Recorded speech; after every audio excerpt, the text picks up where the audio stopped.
Jack Lang a toujours eu cette aura, qui était l'aura des proches de Pierre Berger, qui était de sympathie malsaine sur ce que d'aucuns appellent de la pédomanie, voire de la pédocriminalité.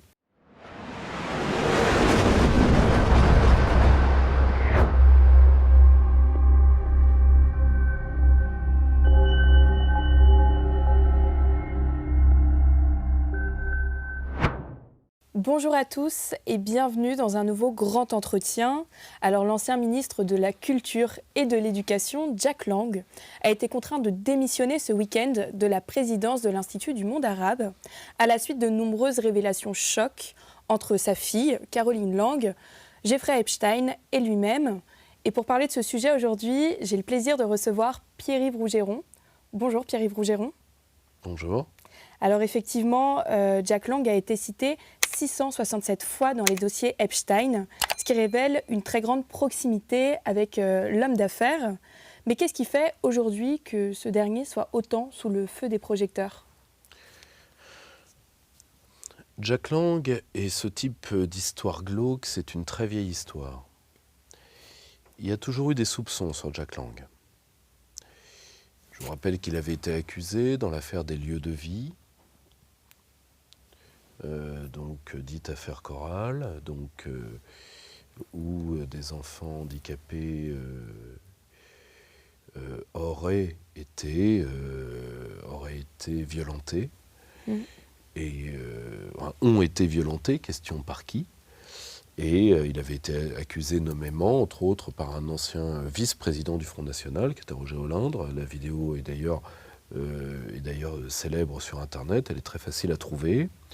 Je rappelle que Roger Olindre n'a jamais été ni inquiété ni poursuivi pour les propos qu'il y tient, qui ont été d'ailleurs des propos tenus en meeting. Jack Lang a toujours eu cette aura, qui était l'aura des proches de Pierre Berger, qui était de sympathie malsaine sur ce que d'aucuns appellent de la pédomanie, voire de la pédocriminalité.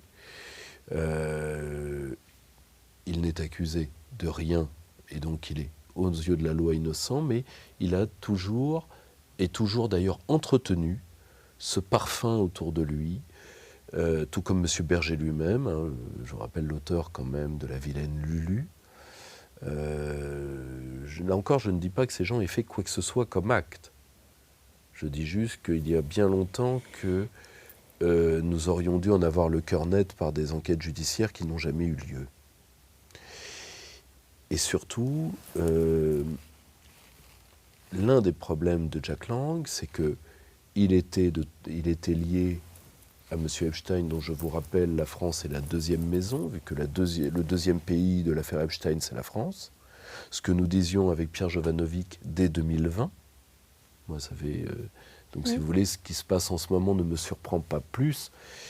Comme le dit très bien Régis Le Sommier, là, il y a le poids de la relation Musk-Trump qui se met dedans, mais je rappelle que sur la chaîne du Cercle Aristote, elle est tout à fait trouvable, elle est toujours là.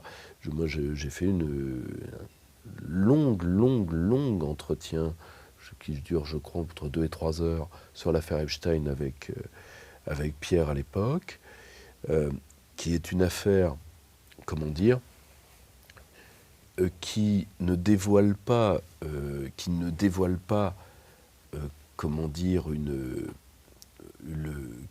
quelque chose qui est totalement nouveau, mais qui démasque une tendance lourde au pourrissement des élites occidentales et qui malheureusement nous touche en France. Et Jack Lang personnalise, disons, cette décrépitude. Et malheureusement, là, il a décidé, parce qu'il a une tête de fusible aujourd'hui, alors vous me direz, il a une tête de beaucoup de choses, parce que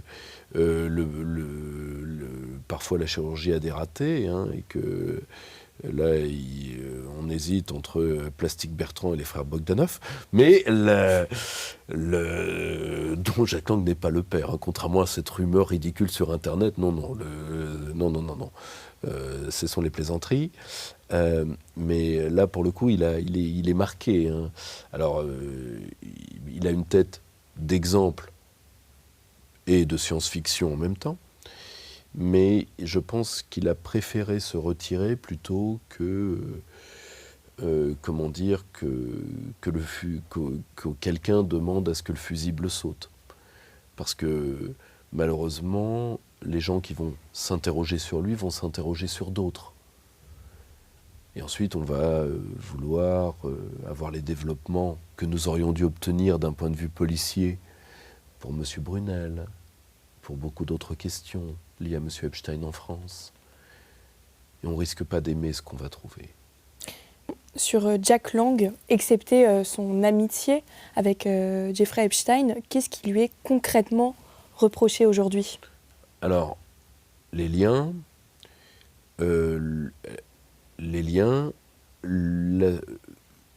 la réalité de rapport financier entre les deux. Entre les deux et entre sa fille. Et avec sa fille au milieu. Mm. Parce que là, on tombe en entre guillemets quelques jours de... alors nous savions pour leur lien, mais on était quasiment... Ah oui, je l'ai croisé 1 ou 2 fois. Puis là, d'un seul coup, on se rend compte qu'il y a une correspondance soutenue, qu'il y a du soutien mutuel. Et là, on s'est croisés par hasard, c'est mon pote, et après, on va finir à quoi? Ah oui, vous savez, je le connaissais à peine et j'ai hérité de lui. Si vous voulez, ça arrive tous les jours. Hein. Si vous marchez dans les bonnes rues de Paris, ma chère, les gens vont jeter l'argent par les fenêtres, soyez en dessous. Mais vous voyez, c'est ça qui commence à lui être reproché. Je pense que pour couper court à toutes les questions, et à des possibilités d'enquête judiciaire, nul ne sait. Il préfère couper la corde maintenant. D'un point de vue de communication, ce n'est pas inintelligent. Mais justement, Jack Lang, là, au vu de toutes ces révélations, et sa femme ont été placés sous protection policière après de nombreuses menaces sur les réseaux sociaux. Est-ce que vous pensez que c'était la bonne solution qu'ils soient encore protégés à l'heure actuelle? Monsieur Jack Lang aura vécu d'argent public toute sa vie. Je vous rappelle qu'il était hors d'âge pour l'Institut du monde arabe, que d'ailleurs son action n'y est pas pour le rayonnement et la gloire de la France. Il faudrait d'ailleurs demander à certains de ses employés, je pense à Madame Bouteja par exemple, qui connaît bien le coin. Je pense que Jack Lang fait partie de ces réseaux, disons, de gauche caviar cultureux dont tous les pouvoirs mondialistes ont besoin parce qu'ils tiennent des classes de cultureux et que les cultureux servent de courroie de transmission de second degré au message du pouvoir. Et donc, comme il monnaie ce réseau, ça lui permet de rester dans le jeu de il y a un gros pot à confiture d'argent public, coup de bol, j'ai la main dedans. Pourquoi pas? Donc déjà, nous avons peut-être déjà un peu trop nourri la bête. Quant au fait qu'il soit menacé, c'est pas bien de menacer les gens sur Internet. C'est pas bien. Ça, je le reconnais. Bien sûr. Ensuite, moi qui suis menacé à intervalles réguliers, je n'ai pas de protection policière et je ne suis pas prêt d'en demander. Je pense que des camarades d'Omerta doivent recevoir parfois des trucs pas très sympathiques. Nous sommes d'accord. Bon, je n'ai jamais vu de flic dormir devant votre porte, très cher. Donc, là, le problème, c'est que M. Lang peut tout à fait se payer une protection privée, ça existe. Je pense qu'il en a largement les moyens. Et il faut être tout à fait honnête, si des gens réagissent par la brutalité, vu ce dont nous parlons, nous parlons de suggestion chimique. Si nous parlons de l'affaire Epstein, ne parlons pas uniquement de Jack Lang, mais tout ce qui a trait à l'affaire Epstein, ce sont des violences graves sur personne. Il est tout à fait normal que les gens s'énervent. Il est tout à fait normal que les gens s'énervent. Aussi parce que, ça vous devez le comprendre, c'est que la condition des jeunes filles, des enfants, éveille des sentiments de survie chez les populations. Et ça, c'est le symbole d'une crise politique grave. Dans l'un des prochains Perspectives Libres, donc la revue que je dirige, nous avons une étude dessus qui est faite par un de mes amis, le docteur, qui est médecin, Hassan, sur ce réflexe de survie des populations dès que ça touche à la condition de l'enfant. Il y a une extension particulièrement sur les jeunes filles. C'est-à-dire que parce que vous interdisez à une communauté son avenir quand vous attaquez des jeunes filles qui peuvent devenir des jeunes mères et des enfants. Et à ce moment-là, les gens peuvent perdre les pédales, c'est vrai. D'où l'utilité de ne pas le faire. Et malheureusement, en faisant ce qu'ils ont fait, c'est-à-dire une souricière de service, soyons clairs, l'affaire Epstein, c'est une souricière, eh bien, ils ont réactivé ce sentiment de survie sur des populations qui peut tout à fait donner des choses injustes. Les gens peuvent s'énerver, fracasser quelqu'un dont le degré de responsabilité ne mériterait pas ça. Mais bon, ça c'est un incident de l'histoire, c'est comme ça. Et M. Lang pourrait faire l'objet d'un incident de l'histoire, ce que je ne souhaite absolument pas, c'est pas la question. Je dis juste que il faut manquer singulièrement d'odorat pour ne pas voir que M. Epstein schlinguait à 30 pas. Là, vous l'avez rapidement évoqué, mais vraiment, c'est une question qui revient avec insistance. Qui a protégé Jack Lang et toutes ces personnalités qui sont aujourd'hui touchées pendant des années? Comment ça se fait que ces histoires ne soient pas sorties avant? Alors déjà, premièrement, comme ma chère, l'une des plus grandes armures de ce type d'affaires, c'est l'incrédulité publique. Il y a des choses qu'on ne veut pas penser. Parce que, comme dirait l'autre, il y a un clapet, vous n'avez pas accès à ces idées-là. Il y a des choses qu'on ne veut pas avoir dans sa tête. Je vous le confesse en privé, moi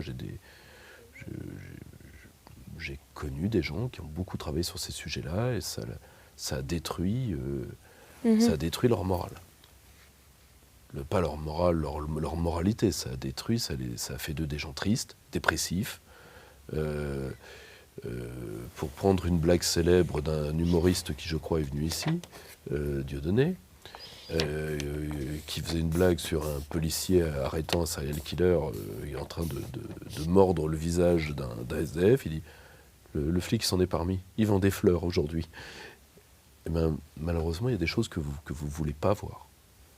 Parce que c'est trop horrible, parce que vous n'avez pas accès à ces idées-là, fort heureusement pour vous, et que c'est là où il faut remercier et avoir la plus grande compassion pour nos services d'enquête sur ce genre de choses, parce que ça bousille les hommes. Moi, je reçois des témoignages de l'aide sociale à l'enfance. J'ai eu un fonctionnaire là qui a voulu qu'on ait une longue discussion de plusieurs heures là-dessus. Je peux vous assurer que j'oublierai pas ce qu'il m'a dit. Mais j'imagine l'état de désarroi de mon interlocuteur. C'est un homme brisé que j'ai eu. Et nous qui travaillons sur certains de ces dossiers, nous avons vu ça, nous avons vu des gens détruits comme ça. Donc vous ne voulez pas y croire. Vous ne pouvez pas croire que c'est possible. Donc ça, c'est le premier point. Deuxième point, vous avez le fait qu'une large partie de ces choses relèvent de choses qui sont sues mais non prouvées pénalement. Donc, le système fait business as usual. On n'a pas de preuves. Donc, le mec, il est ministre, on ne va pas lui dire tous les jours. Ministre de l'Éducation et de la Culture. Voilà, par et de la suite. culture. Donc, et à la fin, ça devient l'histoire de l'homme qui a vu l'homme, qui a vu l'homme, qui a vu l'ours. D'accord ? Bon. Deuxième point. Troisième point, le réseau effectif.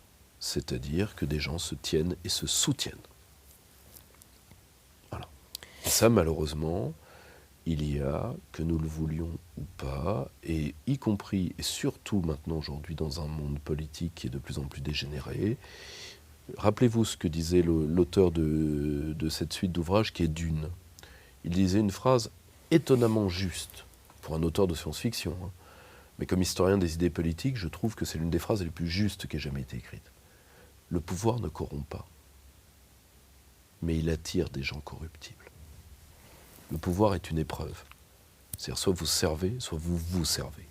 Et quand on attire des gens corruptibles, ces gens corruptibles, il y en a deux types. Il y a, dans les très grandes lignes, on n'a pas le temps, on pourrait faire un truc sur la ponérologie politique, mais là il me faudrait des heures. Donc, c'est pas tout à fait le sujet le plus joyeux de mon métier. Or, le problème, c'est que vous avez le corrompu classique qui représente 90% du cheptel. C'est-à-dire, il s'engraisse. Voilà. Je bouffe, c'est une sangsue. Je bouffe, j'en croque. C'est une tique, c'est une gigantesque tique. Puis vous avez autre chose. Vous avez ceux pour qui l'argent et le faste, c'est bien, la gloriole, c'est bien, les bringbellets, comme disent les Alsaciens, les hochets, c'est bien, mais qui, eux, veulent de la transgression. Et la transgression ultime, c'est de s'attaquer à l'innocence ultime. Donc, la jeune fille, l'enfant, le serial killer de rugbyman n'existant pas, hein, pour rappel. Les pervers s'attaquent à des êtres qu'ils veulent avilir et qu'ils pensent faibles. Hein, il y a des serial killers d'hommes, hein, Jeff Dahmer ou des gens comme ça, oui. Mais c'est des gens qui les droguaient avant, etc. Mais vous n'avez pas de pervers qui s'attaque à quelqu'un en pleine santé, qui lève de la fonte. Ça n'existe pas. Hein. Ils vont vers des cibles qu'ils peuvent atteindre. Et ça, c'est le lumpen prolétariat du crime. Hein. Quand vous allez dans des strates de la société supérieure, ces gens peuvent se l'accorder avec d'autres manières, beaucoup plus indolores d'un point de vue pénal. Ils peuvent se l'accorder. Le cinéaste Joel Schumacher en avait fait un film il y a 25 ans. S'appelait 8 mm.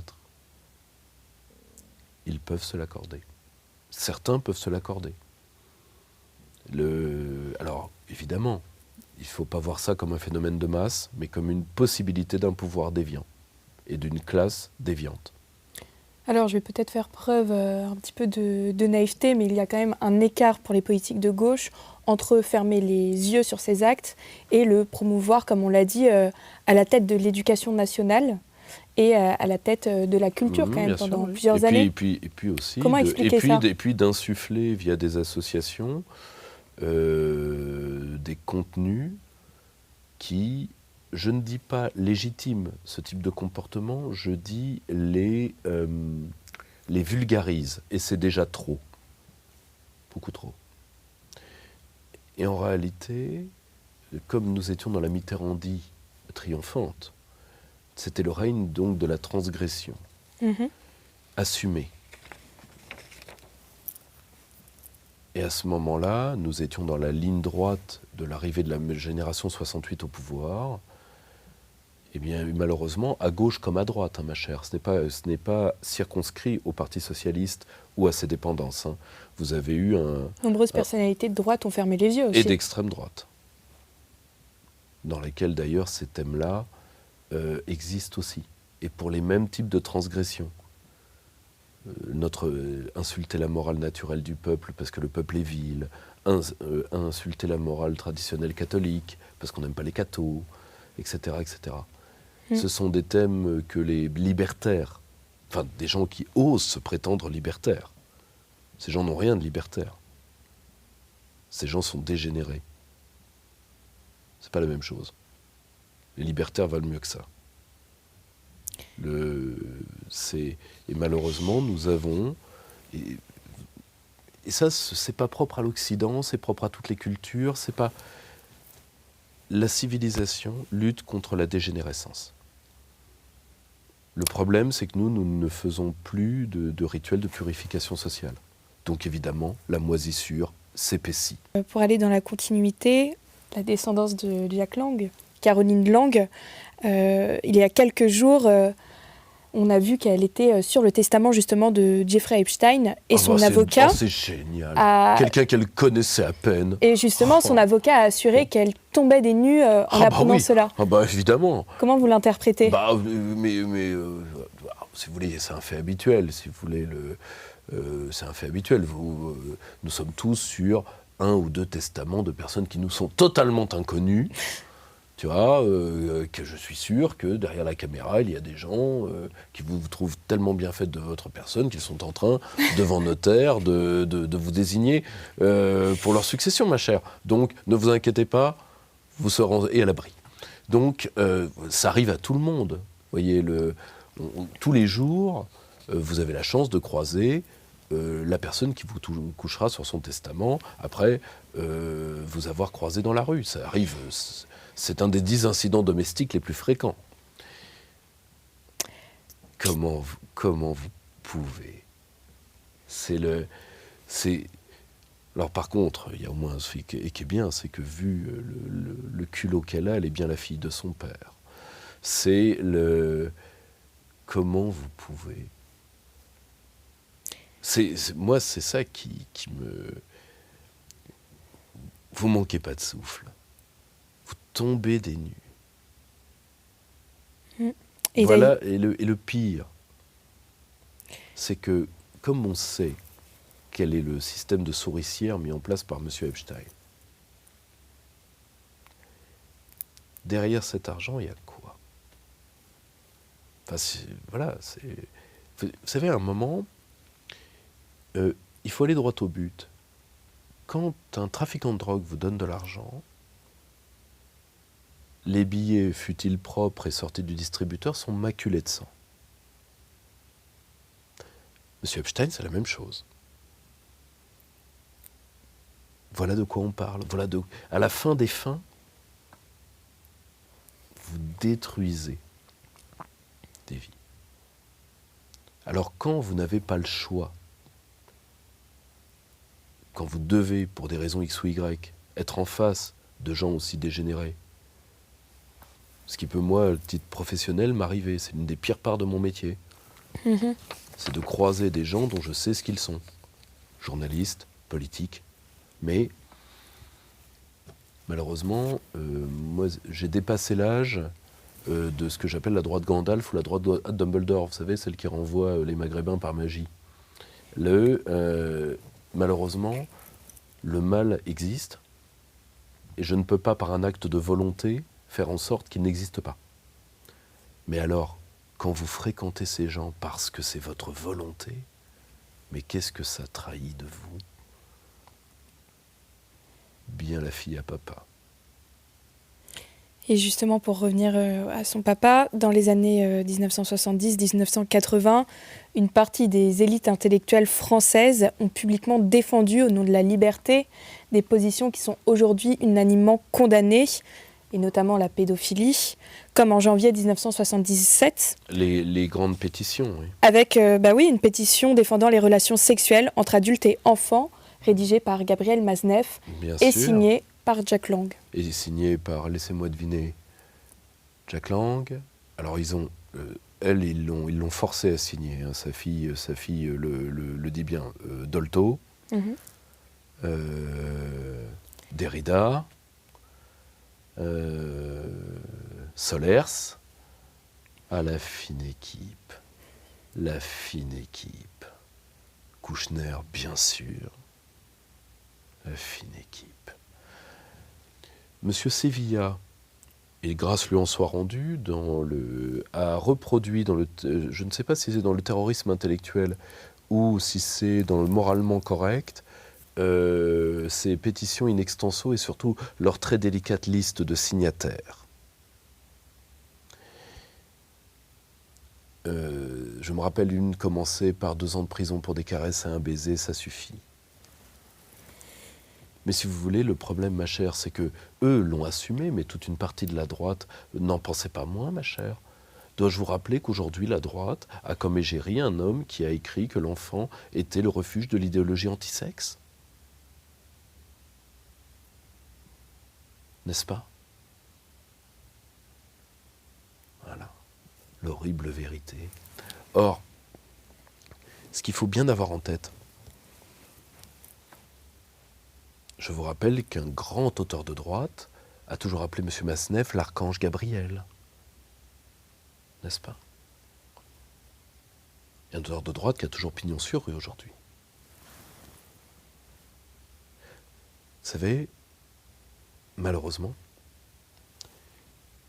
le maintien d'une culture et d'une civilisation se fait par le fait d'écraser les éléments les plus déviants, c'est-à-dire ceux qui entravent la marge de la reproduction de la vie collective. Bon, donc, si vous voulez, à ce moment-là, le statut de l'enfant devient la survie du groupe. Et donc, c'est non négociable. Pendant que ces textes étaient écrits, on osera vous dire « Oui, mais c'était les années 70, vous ne comprenez pas, c'était dans l'atmosphère. » Non. Nous avons des sources, entre autres des sources policières, très bien traitées sur la période. La population dégueule, ça. Ça, c'est fait pour 3 arrondissements parisiens. Hein. Ce sont des pétitions qui passent dans Libération, qui est le bulletin paroissial de cette gauche-là. Ces pendants à droite ont des bulletins paroissiaux renéotypés à l'époque, où ils disent grosso modo que la vieille morale chrétienne, tralala. Mais nous parlons de microcosme, au centre duquel est M. Massenet d'ailleurs, vu qu'il est le seul à avoir un pied dans les deux mondes. J'ai dit un pied, hein. J'ai pas dit plus.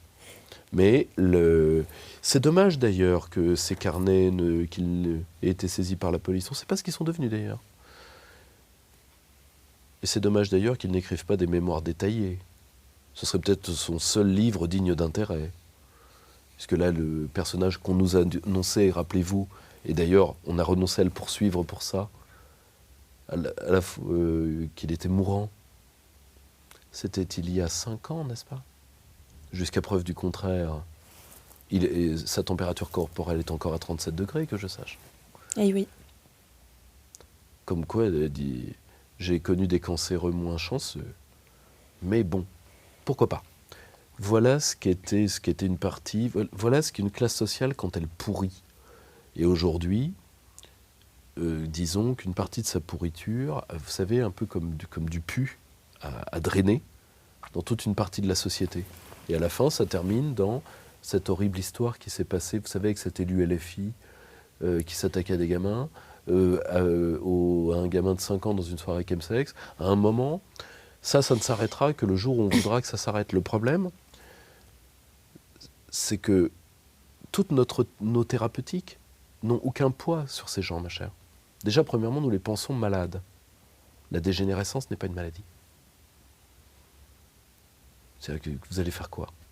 Vous allez leur donner du Valium comme dépressif? Du Doliprane parce qu'ils ont mal à la tête? Non. Nous savons tous. Alors, vous allez essayer de les déradicaliser, comme on fait avec les barbus. Donc vous allez les mettre dans des cellules à caresser des chats pour leur apprendre que toute vie mérite d'être vécue et qu'il faut être gentil avec la vie. Miaou. Très bien, non mais pourquoi pas? Ça a donné d'excellents résultats. Si vous voulez, ça a donné, vous imaginez que Mokhtar, djihadiste daéchiste de son État, subjugué par flocons sympathiques siamois, a décidé de se réconcilier avec les sales koufars. Bon, très bien, il n'y a pas de problème. Donc, si vous allez, je ne sais pas, peut-être qu'avec un labrador, on aurait pu sauver l'âme de Michel Fourniret. Qui sait? Mais non mais, qu'est-ce que vous allez leur faire? Vous avez l'hypothèse de la castration chimique, lourde, avec des retardateurs, comme on le fait dans certains pays anglo-saxons. Les droits de l'homme et l'Union européenne vous en empêcheront. Et de toute façon, ce sont déjà des trucs peu sûrs. Il y a quelque chose qui est sûr. Mais je ne suis même pas sûr d'avoir le droit de le dire. J'ai fait un débat chez nos amis de Toxin avec M. Valigny sur la question, il y a quelques mois. Moi, je suis rigoriste. Ça, je sais que ça marche. Taux de récidive, 0. Mais bon, ça, on n'en a pas le droit, on n'en a pas le droit. Et je vous rappelle que ça, c'est un Frexit juridique immédiat. Tout pays rétablissant la peine de mort est expulsé. Donc vous allez les garder. Vous allez les faire vivre au denier de leurs victimes. Vous allez vouloir les soigner. Mais comme ils ne sont pas malades, ils vont récidiver. Donc qu'est-ce que vous allez faire ? Eh bien, vous allez faire ce qui est arrivé, je crois, à Perpignan. C'est-à-dire que 3 pauvres gardiens de prison qui vont être martyrisés sont en train d'être jugés parce qu'ils ont refusé de s'interposer entre des détenus de droit commun et des gens qui s'attaquent à des enfants. Donc, c'est-à-dire qu'on va devoir demander aux fauves, demander au pire de notre société, d'avoir le courage de faire ce que nous n'avons plus le courage de faire. Et le pire, c'est que les 3 pauvres gardiens de prison, je vous le dis tout de suite, ils vont morfler. Donc, voilà, c'est l'aveu de... là, nous sommes face à notre manque de courage. C'est pas, comme je le lis parfois, les Occidentaux sont devenus immoraux. Non, non, non, non. Toute civilisation doit faire face à sa propre dégénérescence. La vie combat la mort. Et plus que la mort, la putréfaction. Ces gens sont la putréfaction de nos sociétés. Donc nous devons les combattre. Mais comme on a renoncé à le faire, et le pire, c'est qu'on est fier de cette maladie-là. Vous savez comment ça s'appelle ? Le badintérisme. Pierre-Yves Rougeron, pour terminer ce grand entretien, justement, pensez-vous que ceux qui ont traité pendant des années une grande partie des Français de complotistes, de fous, allant jusqu'à obséder, lorsqu'ils posaient certaines questions, lorsqu'ils soulevaient certains problèmes, devraient aujourd'hui être jugés, ou du moins, déjà, dans un premier temps, présenter des excuses aux Français ? Alors, ayant fait moi-même partie des gens qui ont été insultés sur le cas Epstein, je vous le dis, nous on a commencé grâce à mon ami Pierre Jovanovic à travailler là-dessus dès 2020. Donc j'ai fait partie de la cohorte des insultés. Là je vois que Rudi Reichstadt, pour ne pas le nommer, exceptionnel attaché de presse, je ne saurais trop le recommander, donc le patron de Conspiracy Watch, essaye de se raccrocher aux branches. Je le dis d'autant plus que lui et moi avons une solidarité. Nous sommes 2 hommes qui ont un peu d'embonpoint. Et quand on a un tour de taille un peu trop élevé, il faut éviter de trop se raccrocher aux branches. Elles peuvent céder. Et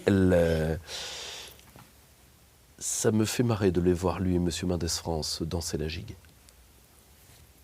Parce que malheureusement, vous vous rendez compte, on peut être en désaccord sur les interprétations de faits. On peut être en désaccord sur la portée des phénomènes. Il n'y a aucun problème. Nous sommes dans des débats rationnels de gens rationnels. Mais là, c'est des faits que vous avez voulu effacer. Et d'ailleurs, je rappelle qu'une partie là encore, de droite et d'extrême droite a soutenu ça. Nous sommes d'accord. Parce que finalement, ce n'était pas grand-chose. Alors des gens font observer que nous ne méritons pas, collectivement, d'être condamnés moralement à cause des agissements type de Epstein et autres. C'est tout à fait vrai. C'est pas ça la question. La question, c'est comment allons-nous réagir à ça ? Du temps de la civilisation et de la raison d'État, un homme comme Jeffrey Epstein ne serait pas mort. Je ne reviendrai pas sur les conditions. En prison. Il aurait été arrêté bien avant. Et il aurait été certainement tué bien avant. Parce qu'on ne peut pas laisser faire ça. Pour des raisons d'État, de décence ordinaire, et parce que le pouvoir, comme la femme de César, ne doit pas pouvoir être soupçonné. Parce que quand on touche à ces fondamentaux anthropologiques, vous n'avez plus de confiance sociale possible. Voilà. Les gens tolèrent que le député du coin se mette un peu dans la poche. Ils s'en foutent. Pas ça. Ça, vous êtes face à des tabous. Bien sûr. Et l'un des rôles de l'État, l'État est le prédateur des prédateurs, il ne faut jamais l'oublier. C'est de briser ce type, de retirer la moisissure. Parce que la société civile est une machine à créer de la moisissure. Elle peut créer aussi de très bonnes choses, hein, la bourgeoisie conquérante, l'industrie, tout ce que vous voulez. Oui, tout ça est vrai. Mais elle crée aussi de la moisissure sociale. Le rôle de l'État, c'est d'enlever la moisissure. Hein, une société, vous savez, c'est un pot de confiture, comme vous le savez. Le meilleur moyen quand on est face à de la confiture avec du moisi dessus, c'est de couper la partie qui est moisie, tout le reste est bon dessous. C'est pour ça que c'est comme ça qu'on sauve les confitures à la campagne. Le rôle de l'État, c'est de faire ça. Et donc, ça veut dire aussi, parfois, se salir les mains. Le problème, c'est que nous avons renoncé à ça. Et donc, aujourd'hui, on est apeuré par la couche de moisissure. C'est aussi simple que ça. Je souhaite bon courage à ceux qui vont devoir l'enlever, mais notre survie collective est à ce prix. Ultime point, et j'en terminerai par là, je vous rappelle que nous avons été prévenus. Mais on a été prévenus de toutes les manières. Je vous rappelle qu'il y a quelques années, un film dont on a essayé de censurer la sortie, pas légalement, mais par l'absence de distribution, Sound of Freedom. Et je vous rappelle qu'une partie non négligeable de la droite française a gueulé, alors que Sound of Freedom, c'est juste le témoignage de libérateurs d'esclaves enfants. C'est une histoire vraie, en fait. Rien n'a été inventé là-dedans. L'homme qui sauve ses gamins, il est toujours officier. Vous avez des trafics d'esclaves modernes. Demandez au prince Murat, il a été libérateur d'esclaves de métier, Joachim. Il vous le racontera mieux que moi. Donc malheureusement, ces trucs-là existent. C'est horrible, mais c'est comme ça. Et on a décidé, alors que c'est d'appuyer, je me rappelle sur une chaîne concurrente de la vôtre, où un intervenant disait « tout ça c'est du fantasme complotisme ». Le problème c'est que maintenant que grâce à l'industrie de l'absence d'oubli qu'est Internet, maintenant qu'on vous a tous entendu nous dire que ça n'existait pas et ça existait bien, ben maintenant il va peut-être falloir, oui, présenter des excuses au mieux, et pour certains, à un moment, je ne dis pas qu'il faille les juger, il ne faut pas judiciariser tout. Je dis qu'à un moment, quelqu'un doit éduquer les gens qui n'ont pas été éduqués, et si ces hommes ne sont pas capables de se taire après les conneries qu'ils ont dit, il faudra que quelqu'un les fasse taire. Et ça se fera au sein de la société, ce n'est pas à l'État de s'en occuper. Pierre-Yves Rougeron, merci beaucoup pour cet entretien. Et merci à tous d'avoir regardé cette vidéo. N'oubliez pas de vous abonner et de liker. Et je vous dis à très bientôt.